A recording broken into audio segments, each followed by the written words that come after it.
Hi, I'm Madeline Sharafian. You saw me briefly in the previous video. I'll be leading you through the rest of this lesson on pitching, feedback, and editorial.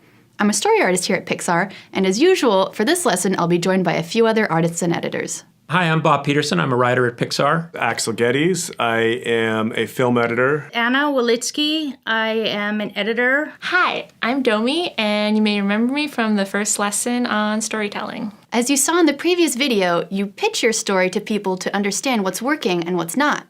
And like so many other aspects of creating a great story, getting good at pitching takes a lot of practice. Andrew Stanton is a master at pitching. Let's take a look at one of his first pitches of Finding Nemo. And he's woken up by his 6-year-old son, Nemo, who's now got a withered fin. It's from the accident with the barracuda, and he swims really erratically and strangely. But today he's ping-ponging all over the place because today's the first day of school. And he's all psyched, and this is the day that he's been waiting for, and this is the day that Father's been dreading. Because his untrust, his lack of trust, his fear of the ocean, everything is just coming to the surface because Nemo has Mr. Ray, who's the science eccentric stingray teacher who likes to bring all the kids out on a field trip to the reef on the first day of school. And so Father's just nervously taking Nemo along. Nemo's just all excited, asking all these questions. Oh, maybe we'll see sharks, Dad. Do you know sharks? He goes, no, and I don't plan on meeting any. And so, how about sea turtles? Sandy Plankton said sea turtles grow to be 350 years old. He goes, well, I'm sure Sandy Plankton's exaggerating, but if I ever meet one, I'll ask them.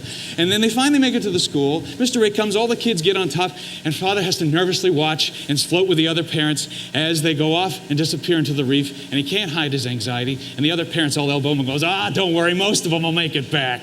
Yeah, don't worry. And I remember my first time at the drop-off. Oh, boy, did that scare me. Father said, the drop-off? They're going to the drop-off? They can't go to the drop-off. That's too dangerous. Nemo can't swim. And he panics and he goes off into the reef. Notice how Andrew let the story unfold one element at a time. You may have also noticed that he used his personal energy to create a dramatic and emotional atmosphere. You might even want to rewind and watch the clip again, paying attention to how he used his voice and body movements to help communicate the story. By far the most common type of pitching we do at Pixar is done by story artists like me. We repeatedly pitch storyboards to the director, as well as to each other, in an effort to make the story better and better. Here's Valerie Lapointe pitching boards that she drew for Inside Out. Oh my gosh, why have we never been here before? It's like, because Mom and Dad have been keeping this from us. She was playing the role of several different characters, reading their lines of dialogue, and using changes in her voice to make each character distinctive. All these elements help your audience understand important story points, including what the characters are feeling. Now, when you're pitching, don't feel like you have to describe every detail of your drawings. They can mostly speak for themselves. You'll want to use descriptive language to lead your listeners to use their imaginations to fill in the details that aren't shown in the boards. For example, you might want to say, a shadowy figure slowly enters the room, rather than, a guy walks in. Descriptive language helps, but you'll also want to pay attention to pacing. That is how quickly or slowly you tell the story. You might want to push through an action clip pretty quickly, while during a moodier period you might want to slow down, letting each moment breathe, and holding on a single drawing for added emphasis. Story artists each have their own style and approach to pitching. Let's get some additional tips from our artists. The best advice I've ever gotten for pitching is to just be super, super excited about whatever you're pitching to your audience. Don't be afraid that you're gonna embarrass yourself, just like be all in it and your energy will be infectious and it'll get people really, really into it. So when you're pitching, you want to let it flow. You want the movie to feel like the movie. And so that means not over-explaining.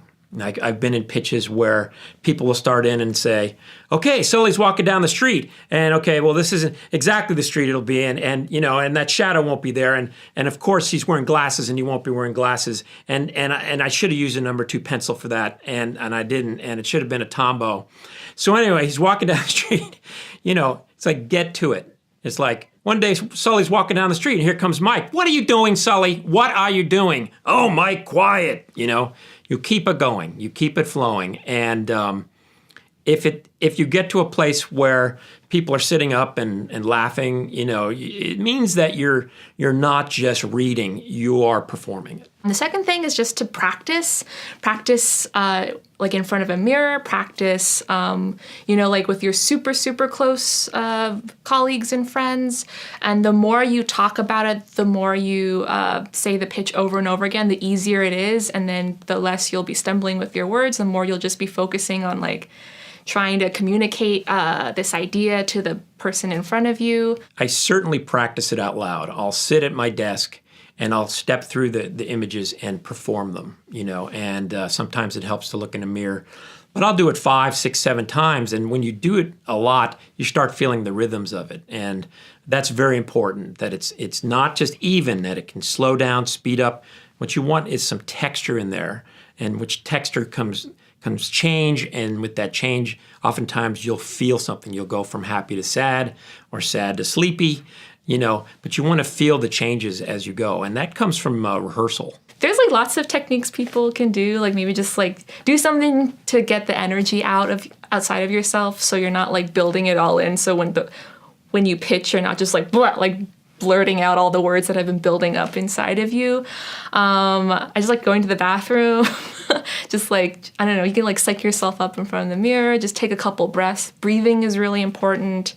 And then just know that the people that you're pitching in front of don't hate you. Like nothing terrible is going to happen if you stumble, and they're here to listen to your ideas, and they're excited about what you have to say and your story. And just know that the room is going to be positive, and just don't worry too much about it. The worst that can happen is you'd have to like repeat yourself or you'd stumble, but that's fine. It's not going to make them hate you. So I kind of like run through those things in front of, like in my head over and over again.